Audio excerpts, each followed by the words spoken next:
rapat dengan beserta perwakilan orang tua, kantin sekolah, dan kajur, serta komite sekolah dan ibu ketua yayasan. Untuk itu, kepada Bapak dan Ibu yang telah sudi meringankan langkah, khususnya kepada Bapak Ketua Komite, merupakan suatu perwakilan dari orang tua memang, tapi di dalam petunjuknya harus ikut juga mewakili orang tua. Ini sajalah yang dapat kami sampaikan kepada Bapak dan Ibu sekalian. Tapi untuk dapat kesempurnaan daripada musyawarah kita ini, kami persilakan sambutan dari Bapak Ketua Komite. Terima kasih. Assalamualaikum warahmatullahi wabarakatuh. Baik, assalamualaikum warahmatullahi wabarakatuh. Yang terhormat Bapak guru hebat semuanya, guru SMK Al-Fajar semuanya. Baiklah, dalam mempelajari budaya positif pada kesempatan ini yang akan kita terapkan di sekolah kita nantinya, ada beberapa hal yang perlu kita sampaikan. Kenapa harus melaksanakan budaya positif? Kenapa tidak kita laksanakan pembelajaran itu atau kegiatan-kegiatan di sekolah itu seperti kegiatan-kegiatan yang lamanya? Seperti kegiatan-kegiatan yang lamanya, seperti kita melakukan hukuman, kita melakukan tindakan-tindakan kepada siswa itu gaya-gaya seperti gaya-gaya kolonial. Jadi bagaimana cara kita melaksanakan budaya positif itu? Sebenarnya ada beberapa tahapan kalau kita perhatikan di gambar ini ya, di tayangan slide ini. Ini ada beberapa tahapan budaya positif yang perlu kita perhatikan di sini Bapak Ibu. Pertama, kalau kita mau buat budaya positif, berarti kita harus buat keyakinan. Keyakinan apa? Keyakinan kelas kalau kita menerapkannya di kelas. Tetapi kalau kita di sekolah ini, di warga sekolah ini, berarti yang pertama sebelum kita membuat keyakinan kelas itu, kita harus membuat keyakinan sekolah atau keyakinan guru sendiri. Bagaimana itu cara membuatnya? Cara membuatnya yang pertama yaitu kita lihat dulu budaya-budaya positif yang ada di sekitar kita. Contoh, saya ambil contoh ya. Ketika seorang kepala sekolah atau ketika seorang PKS kurikulum mengatakan, kenapa terlambat? Jadi budayanya itu sebenarnya nggak boleh kita bilangkan kenapa terlambat. Hadir tepat waktu. Jadi kata-katanya itu harus berkaitan dengan kata-kata kebajikan universal. Nanti kita terapkan di kata-kata kewajiban universal. Jadi kita bahas di sini yang pertama, ini ya, masalah budaya positif. Ini dia. Budaya positif itu sebenarnya ya, kita awali dengan kata-kata disiplin ya. Disiplin itu sebenarnya adalah belajar. Artinya adalah belajar itu sebuah dari bahasa lain, jadi disiplin. Jadi yang kita terapkan di sini adalah sebuah disiplin positif. Di mana disiplin positif itu kita menuntun dan mengarahkan anak, ya, menuntun dan mengarahkan anak itu ke arah yang lebih baik, ya, ke arah yang lebih baik. Artinya kita memerdekakan anak ini dalam sebuah pembelajaran, menuntun, mendidik, mengamong. Artinya apa? Di sini tidak ada lagi pendidikan yang ber-teacher center, yang ada adalah student center. Jadi di sini, di dalam penerapannya di sini ya, ada posisi kontrol di sini, posisi kontrol di sini, ada disiplin positif. Baru yang kedua ada teori kontrolnya, ada teori kontrol. Yang perlu direkomendasikan di sini ya, disiplin positif. Posisi kontrol kita sebagai guru itu seharusnya sebagai seorang manajer. Kita sebagai guru itu seharusnya sebagai seorang manajer. Karena nanti di sini ada tahapan-tahapan yang perlu kita perhatikan. Bagaimana ya? Bagaimana seorang guru itu menjadi mempunyai ada 5 posisi. Yang 4 posisi itu nggak perlu kita terapkan sama kita, tetapi ada posisi terakhir yang perlu kita terapkan sama kita. Yang kedua, di sini, ini kan kita berencana akan membuat keyakinan yang kita rencanakan adalah keyakinan sekolah kita. Pertama, keyakinan untuk guru-guru kita. Yang kedua, di sini kita akan membuat keyakinan kelas nanti kepada anak-anak. Apa yang mereka yakini agar mereka bisa berubah. Apa yang mereka yakini ketika mereka berbuat kesalahan, mereka menyadarinya dan bertanggung jawab tanpa ada suatu tekanan, tanpa ada suatu paksaan. Mereka bisa bisa bertanggung jawab akan dirinya sendiri untuk melaksanakan hal tersebut ya. Jadi seperti itu. Baru yang ketiga di sini, kalau kita mau menjalankan semua itu agar anak kita patuh, agar anak-anak kita nurut, peserta didik kita mau melaksanakannya. Sebenarnya yang terjadi pada anak-anak sekarang itu, kenapa mereka melawan? Disuruh juga nggak mau, ngapa-ngapain juga payah gitu aturannya. Apa penyebabnya? Karena tidak terpenuhinya kebutuhannya yang ini. Kebutuhan dasar daripada manusia itu nggak terpenuhi sama dia. Jadi kebutuhan dasar daripada manusia itu di sini kalau kita perhatikan, di sini ada survival, ada freedom, ada fun, ada belonging, ada power ya kan. Jadi seperti itu. Jadi kebutuhan dasarnya itu harus kita penuhi. Umpamanya Bu ya, satu contoh kebutuhan dasar itu kita penuhi. Ada anak itu kadang-kadang sifatnya cuek, acuh, males, nggak mau. Kira-kira kalau menurut Bapak Ibu, anak-anak itu butuh kebutuhan dasar yang mau kita penuhi sama dia itu apa? Gimana Bu? Kasih sayang. Kalau udah kita sayang dia, pastinya dianya mau gitu ya. Jadi kebutuhan dasar yang perlu kita penuhi dalam mendidik anak itu sebetulnya harus kita penuhi ya. Kebutuhan dasar itu bertahan hidup. Umpamanya dia pas lapar, sarapan, mau belum sarapan, tapi kita paksa suruh belajar. Kan nggak bisa juga bertahan hidup dengan tidak makan dia kan. Yang pertama kebutuhan manusia seperti itu. Yang kedua, kasih sayang dan rasa diterima. Artinya seperti apa? Apapun kondisi anak itu, kita terima Bu apa adanya. Kita ambil satu contoh. Dia, seorang anak ini, nggak mampu mata pelajaran A, tapi dia mampu mata pelajaran B. Gitu kan? Atau dia mempunyai kelainan fisik atau cacat fisik yang lainnya dan sebagainya gitu kan. Kita terima dia Bu dengan apa adanya. Jadi kita jangan memaksakan diri kita untuk anak itu bisa dengan apa yang kita mau.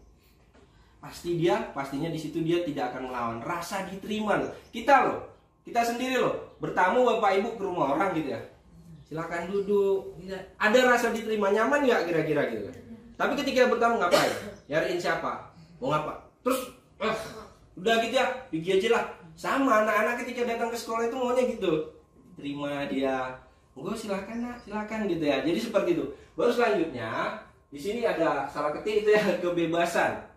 Jadi bukan berarti kebebasan yang ada sama anak itu bebas, dia suka lari sana, lari sini, lari sana. Enggak. Kebebasan dia menentukan pilihannya. Kebebasan dia menentukan apa yang diinginkan dalam pembelajaran itu. Umpamanya, ada salah seorang anak itu dia memilih kebebasan, dia lebih suka belajarnya umpamanya di luar. Dia merasa bebas seperti itu. Ketika guru-guru belajar seperti itu, dia suka bebas, dia sukanya berkerja kelompok, dia sukanya umpamanya berkolaborasi dengan temannya. Jadi kita memberikan kebebasan itu kepada anak. Jadi seperti itu. Baru yang selanjutnya di sini kesenangan. Jadi dalam pembelajaran itu anak-anak itu harus senang dulu, ya. Ya seperti Bapak Ibu ini. Jadi kita anak-anak itu sebenarnya harus senang.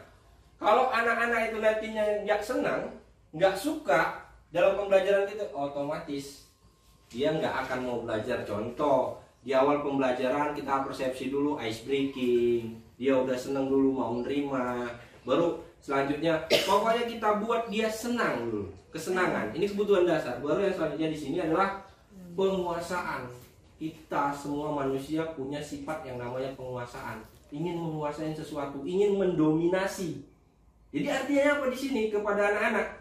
Kita biarkan dia mendominasi apa yang mau diinginkannya seperti itu, tetapi tetap kita tuntun.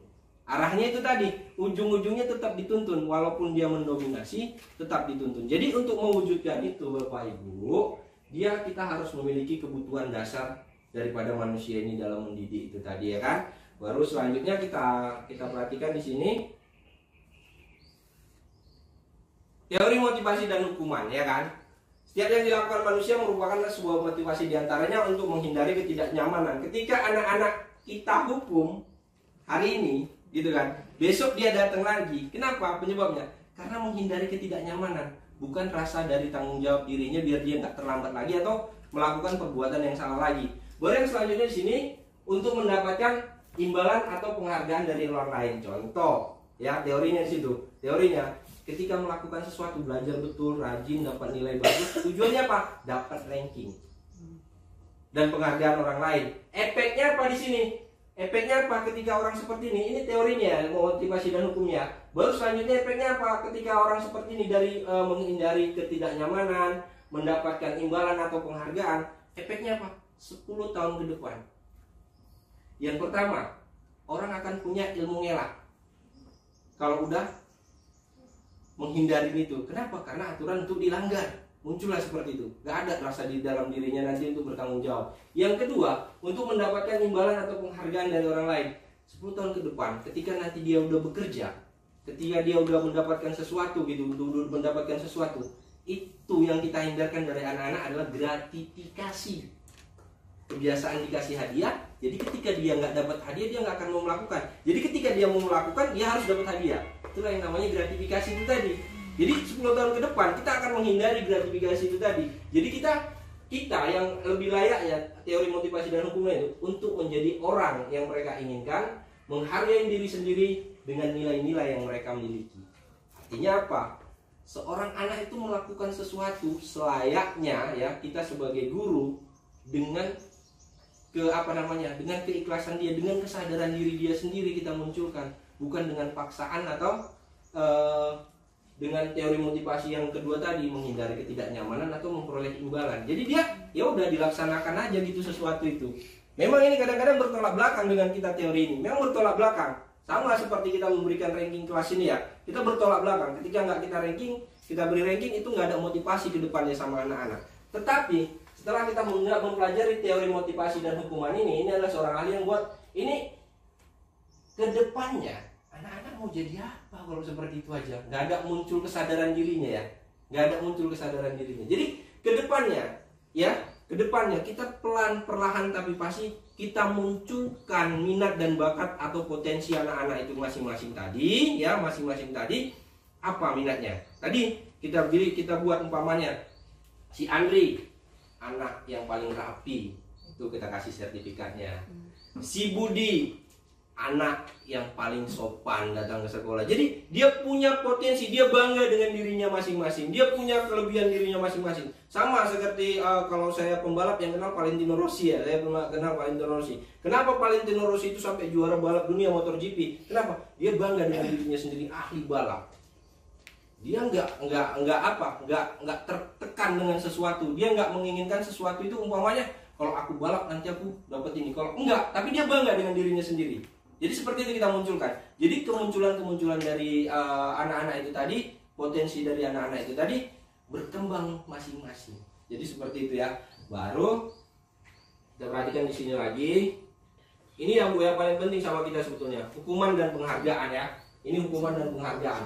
Hukuman merupakan bentuk ya pengendalian perilaku seseorang bersifat memaksa dan menyakitkan yang menciptakan identitas gagal. Jadi semakin seringnya kita menghukum, maka seorang anak itu akan mendapatkan identitas apa? Si A tukang ini, si B tukang ini. Makanya dia mempunyai identitas gagal. Terakhir, Allah, aku buat gitu aja juga nanti kayak gitu juga. Nggak buat pun kayak gitu. Jadi identitasnya jadi gagal ya. Jadi identitasnya jadi gagal seperti itu. Yang kedua, penghargaan di sini ya, penghargaan merupakan pengendalian perilaku seseorang dengan suatu benda atau peristiwa yang diinginkan yang dibuat dengan persyaratan. Hanya jika Anda melakukan hal ini, maka Anda akan mendapatkan penghargaan yang Anda inginkan. Jadi ini efeknya seperti ini. Kalau melakukan sesuatu kita berarti dapat ini. Jadi kita sebenarnya nggak mau gitu nih di anak-anak ini. Dia menanggung jawabin apa yang udah dikasih sama dia, tidak memikirkan apa yang akan didapatkannya. Jadi itulah dia. Jadi sebenarnya kan ranking ini tadi, sebetulnya ranking ini adalah sebuah penghargaan yang menghukum. Kenapa saya katakan seperti itu? Kita katakan seperti itu, penghargaan seperti itu. Ini teori yang mengatakan, karena ketika anak-anak itu nanti mendapatkan ranking ya, ketika anak-anak itu nanti mendapatkan ranking, dan suatu saat rankingnya turun atau dia nggak mendapatkan ranking, otomatis dia akan males, terus males, dengan rasa yang ini tadi, identitasnya turun. Jadi menghukum diri sendiri sama anak-anak itu. Padahal kita dulu ranking itu adalah sebuah motivasi untuk berpacu gitu kan. Ternyata enggak. Kalau sekarang kita mau berubah, kita memberikan penghargaan sesuai dengan potensi yang ada pada anak-anak itu. Apa potensinya? Potensinya umpamanya main basket ya, main basket kita hargai. Si jago main basket, umpamanya seperti itu kan, itulah. Jadi setiap anak itu masing-masing punya kelebihan sendiri-sendiri. Baik, dari penjelasan yang tadi Bapak Ibu, dari penjelasan yang tadi, coba kita perhatikan video berikut ini ya Bapak Ibu ya. Kita memperhatikan video berikut ini. Sebenarnya kita mau ngambil di posisi mana diri kita?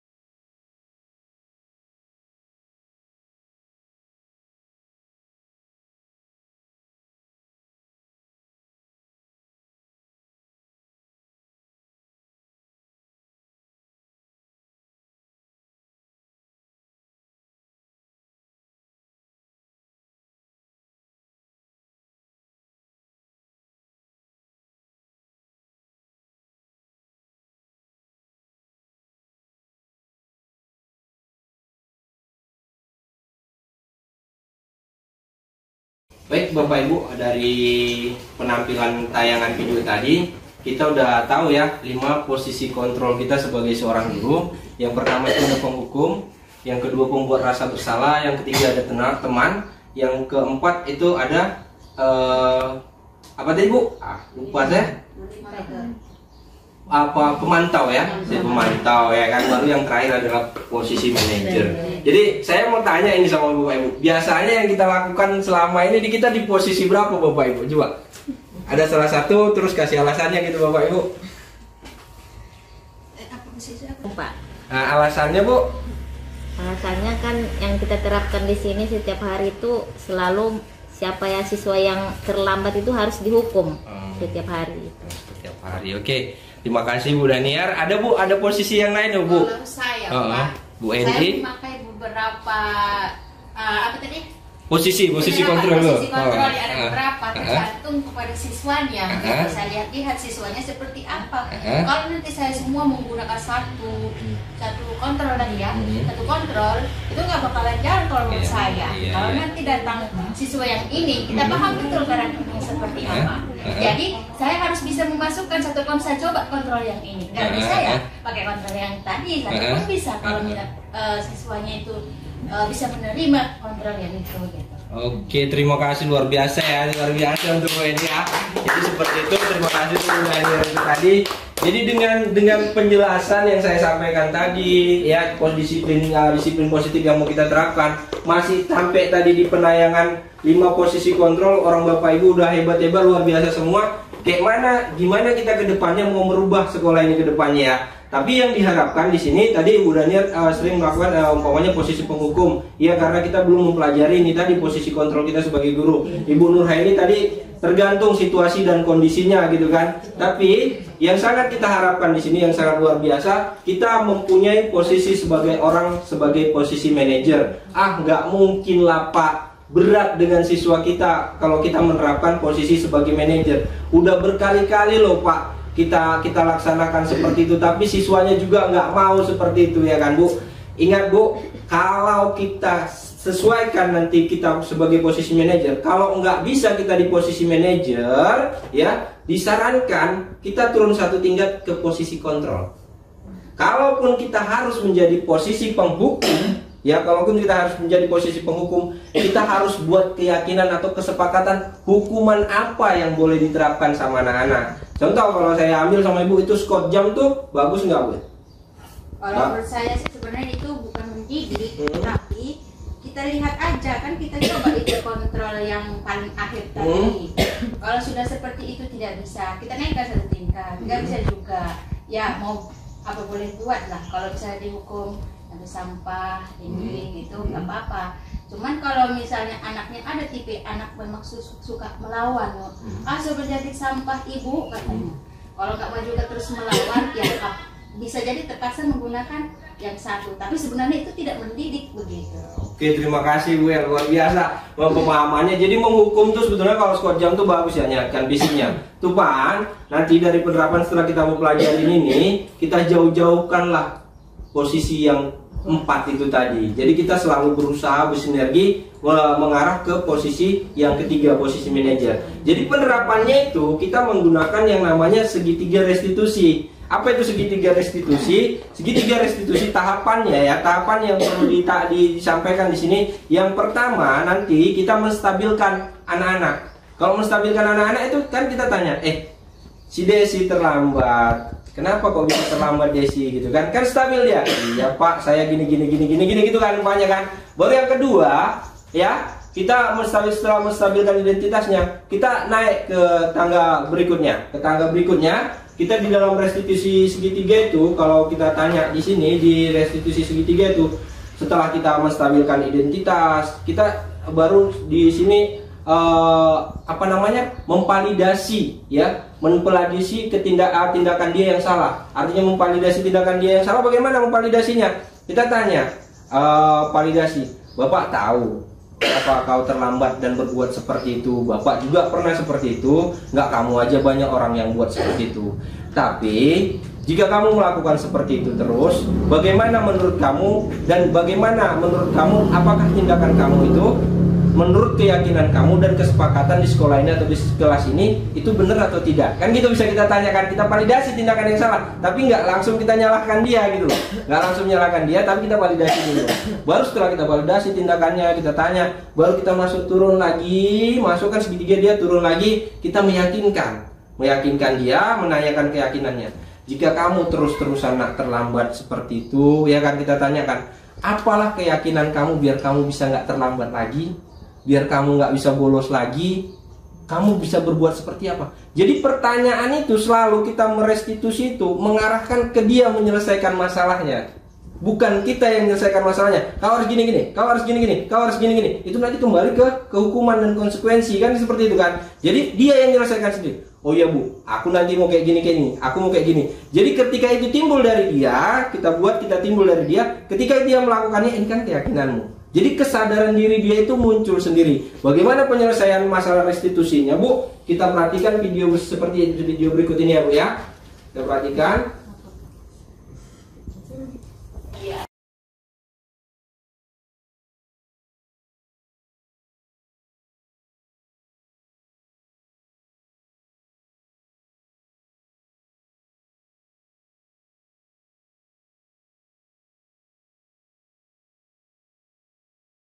Baik, terima kasih. Setelah menampilkan penayangan menyelesaikan masalah segitiga restitusi, udah lebih segar ya Bapak Ibu ya.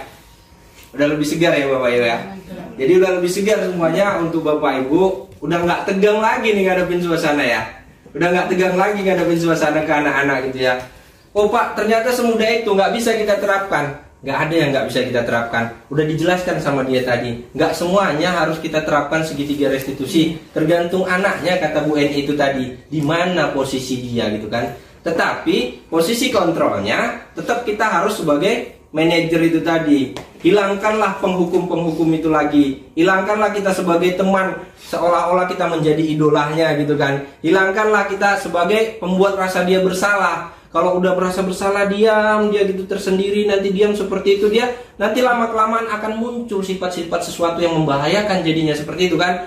Hilangkanlah kita sebagai pemantau. Tapi kalau nggak bisa di manajer, kita cukup sebagai pemantau dengan aturan-aturan yang ada itu aja tadi kan. Jadi aturan-aturan yang ada harus kita buat juga memang seperti itu. Tapi alangkah baiknya ya, kita sebagai guru ini nanti kita terapkan bersama-sama, ini wali kelasnya dan guru bidang studinya di kelas semua masing-masing, kita buat keyakinan kelas. Tapi sebelum itu nanti kita di sini buat keyakinan guru, keyakinan sekolah kita mau ngapain. Saya nanti punya ini nanti saya bagikan, orang Bapak Ibu tulis. Nanti ini jadi dokumentasi ya sama saya untuk keyakinan kita sama-sama. Nanti kita ajukan ke Bapak Kepala Sekolah, kita buat keyakinan kita ini, baru turunannya nanti di kelas. Jadi dari sini Bapak Ibu kita simpulkan semuanya ya Bapak Ibu. Bapak Ibu guru hebat, semuanya pasti bisa. Kita simpulkan yang pertama, kita sebagai guru itu haruslah menuntun, bukan menuntut. Jadikanlah potensi anak itu explore sebagus mungkin. Di mana dia bisa berprestasi, disitulah kita hargai. Bukan hanya prestasi-prestasi yang akademik. Yang kedua, kita harus punya nilai dan peran sebagai guru. Artinya nilai dan peran sebagai guru kita harus inovatif, harus kolaboratif, harus mandiri, berpihak kepada anak gitu kan. Jadi kalau kami menerapkannya itu namanya Mr. Kim. Mr. Kim itu artinya yang pertama berpihak kepada anak, reflektif, kayaknya kolaboratif, inovatif, baru mandiri. Itu nilai-nilai kita sebagai guru. Tidak kita lepaskan. Baru sebagai kita peran sebagai guru, kita menempatkan peran sebagai guru, bagaimana menempatkan diri kita sebagai guru itu tadi kan. Baru selanjutnya di sini kita sebagai guru, walaupun kita guru bidang studi, bukan wali kelas, bukan kepala sekolah, kita punya visi. Visi kita rencanakan apa visi kita ke depannya. Semuanya kalau visi itu kan pasti harus pakai terwujudnya atau mewujudkan gitu. Kalau visi kita buat visi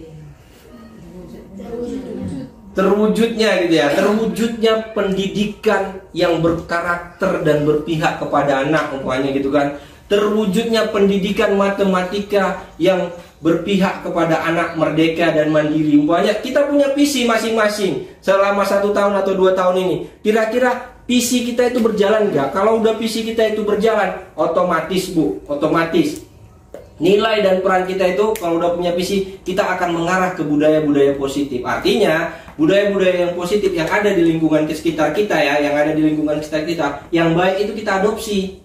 Jadi kita menggunakan kata-kata kebajikan universal. Jadi setelah itu kita masuk ke budaya positif. Ini nanti akan saya bagikan kepada Bapak Ibu. Kita akan membuat keyakinan sekolah kita atau keyakinan guru-guru yang ada di kita di sini. Ini akan saya bagikan kepada Bapak Ibu. Silakan tulis keyakinan apa nanti yang Bapak Ibu tuliskan di sini.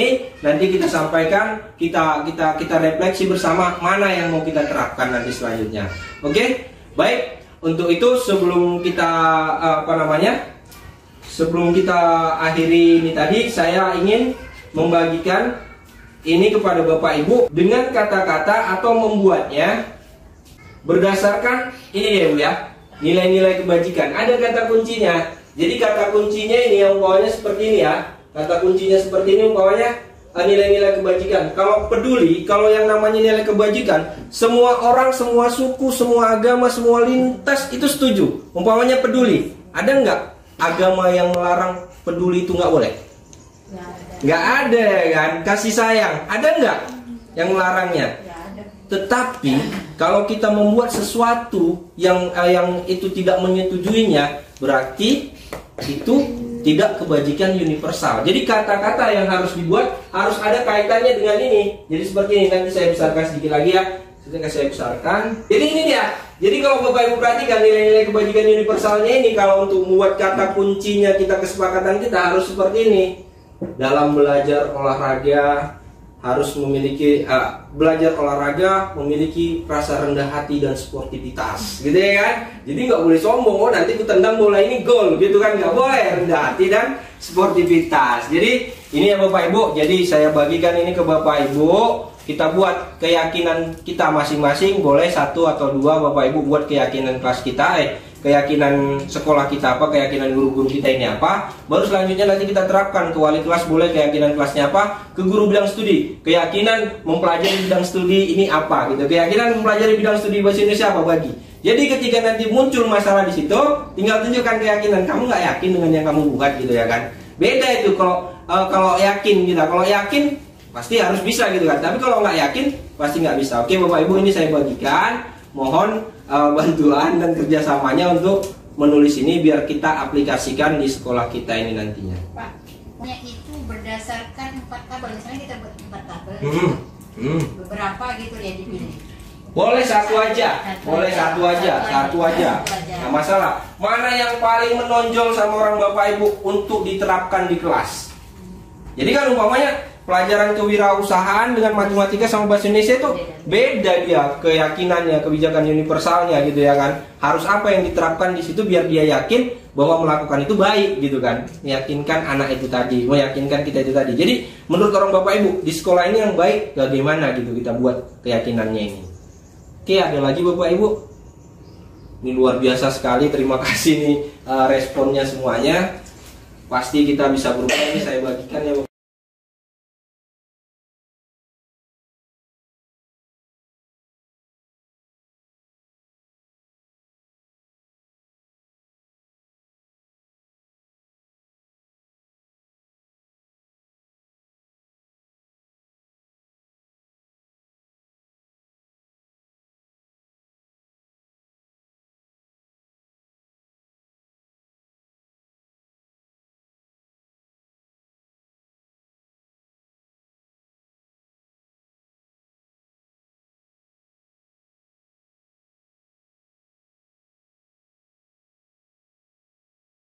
Jadi ini nanti untuk yang guru piket ya kan, untuk yang guru piket udah tahu posisi kontrol kita di mana gitu kan.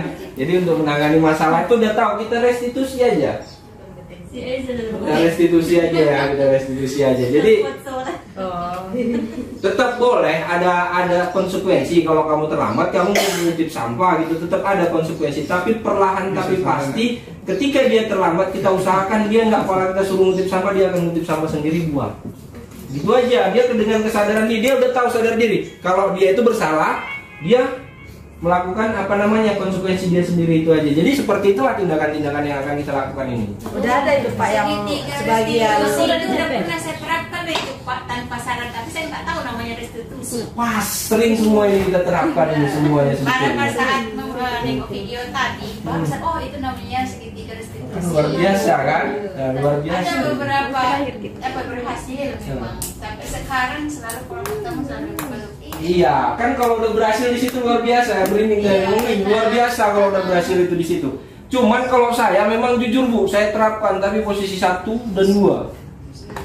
Saya tanyakan saya stabilkan identitasnya, baru saya tanya ininya validasi ke tindakan yang salah, tapi saya nggak pernah nanyakan keyakinannya. Ini udah pernah Bapak share di grup lah. Kan? Ya, udah ditonton kan? Saya belum. Oh, Baru dicatat. Oke. Kalau di rumah, tahulah Pak, handphone selalu sama anak. Nah, hanya di sekolah bisa pakai handphone. Jadi inilah penerapan budaya positif ini tadi, ada yang komunikasi seperti ini. Ginilah pembelajaran itu sebetulnya di kelas. Ya udah menyenangkan gini aja, nggak fokus diam apapun. Ini ibu ini ngomong. Cuman di kelas itu kan kita pakai kesepakatan kelas. Jangan ngomong sebelum dipersilakan. Jangan permisi kalau nggak ada ini, seperti itu. Jadi kita punya, jadi seperti inilah sebenarnya suasananya itu. Jadi kita nggak vakum, nggak monoton itu, seperti itu aja. Jadi ini terima kasih kepada Bapak Ibu yang sudah mengikuti sosialisasi penerapan budaya positif di sekolah kita, khususnya di SMK Al-Fajar. Ini satu lagi ya, terima kasih kepada Bapak ini ya, Bapak Guru Agama ya. Silakan Pak, silakan Pak. Nanti kami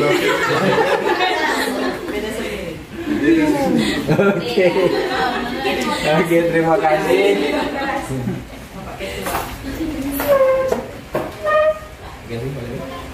Terima kasih kepada Bapak Ibu semuanya. Semoga ini bisa kita terapkan di sekolah kita di SMK Al-Fajar Sibuannya. Semoga kedepannya sekolah kita ini menjadi sekolah idaman, sekolah-sekolah yang sekolah yang berpihak kepada anak, sekolah-sekolah yang nyaman. Terima kasih kepada semuanya. Assalamualaikum warahmatullahi wabarakatuh. Salam dan bahagia. Tepuk tangan untuk diri kita sendiri.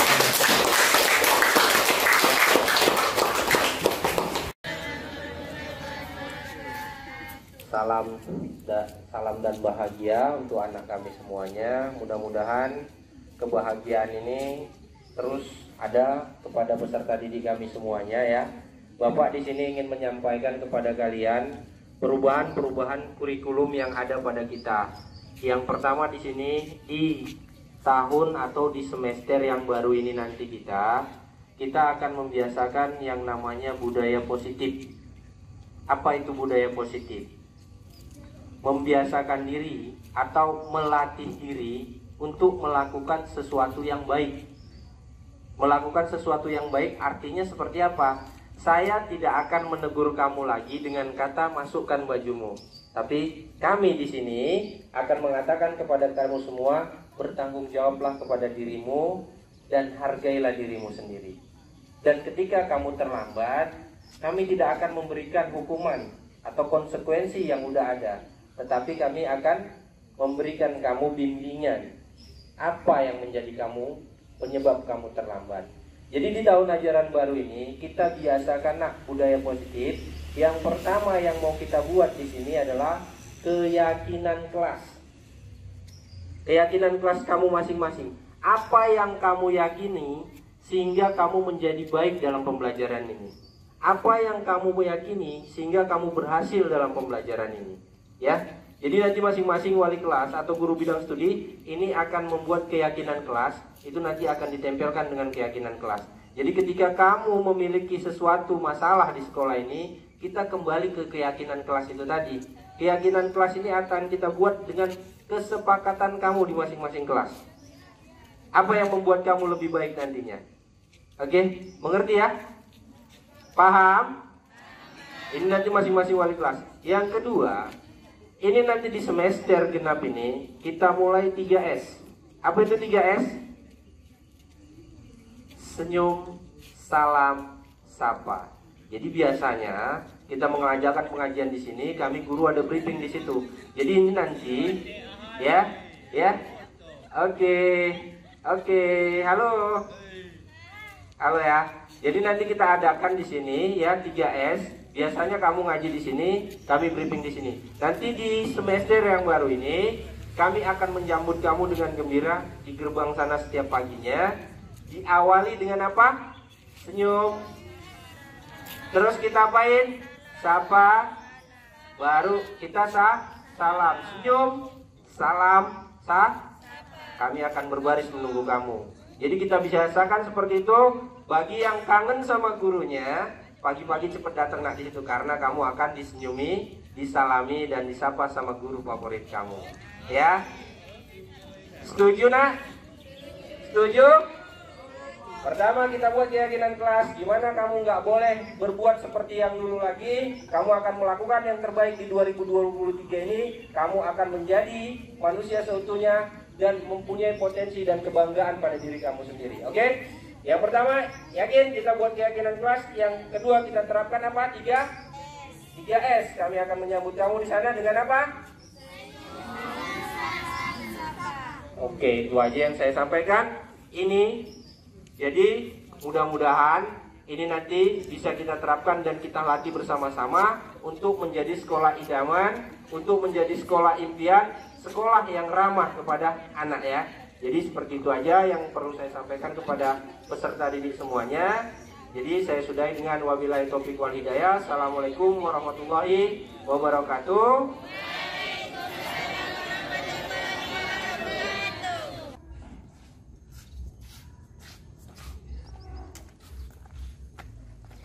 Daun. Selamat pagi Pak. Pagi. Sekarang jam 7.30. Pak, kita masuk sekolah jam 7.20 ya. Kenapa? Apa yang menyebabkan kamu terlambat? Gak ada becak Pak. Gak ada becak. Gak ada becak yang lebih. Apa tidak ada becak yang lebih pagi lagi dari yang sekarang? Gak ada Pak. Gak ada ya. Iya Pak. Jadi apa sebenarnya yang apa yang dapat kamu lakukan agar kamu tidak terlambat lagi? Mencari becak yang lebih pagi Pak. Mencari becak yang lebih pagi ya. Iya Pak. Kalau tidak ada nanti besok becak yang lebih pagi, apa yang dapat membuat kamu tidak terlambat lagi datang ke sekolah? Numpang sama teman Pak. Selain numpang sama teman, nanti kalau temannya nggak bisa ditumpangi, ada nggak solusi lain lagi agar kamu tidak dapat terlambat ke sekolah? Ada Pak. Minta tolong sama abang buat diantarin Pak. Minta tolong sama abang untuk buat diantari. Jadi sebenarnya dalam prinsip keterlambatan kamu datang ke sekolah ini, nilai apa yang dapat kamu ambil dari sini? Saling menghargai diri sendiri dan orang lain Pak. Menghargai diri sendiri dan orang lain. Oke, setuju. Oke, Badaun, dari yang kita dari keterlambatan kamu ini, saya berharap kamu bisa berubah ya, bisa berubah. Mulai besok berarti kamu kalau tidak ada becak, kamu bisa naik becak yang lebih pagi. Terus ngapain lagi tadi? Numpang sama teman Pak. Terus minta tolong sama abang buat diantarin Pak. nggak tolong sama abang buat diantari. Oke, karena ini waktu pembelajaran sudah dimulain, nanti takut kamu terlambat dengan materi pembelajaran berikutnya. Silahkan masuk ke dalam ruangan. Terima kasih Pak.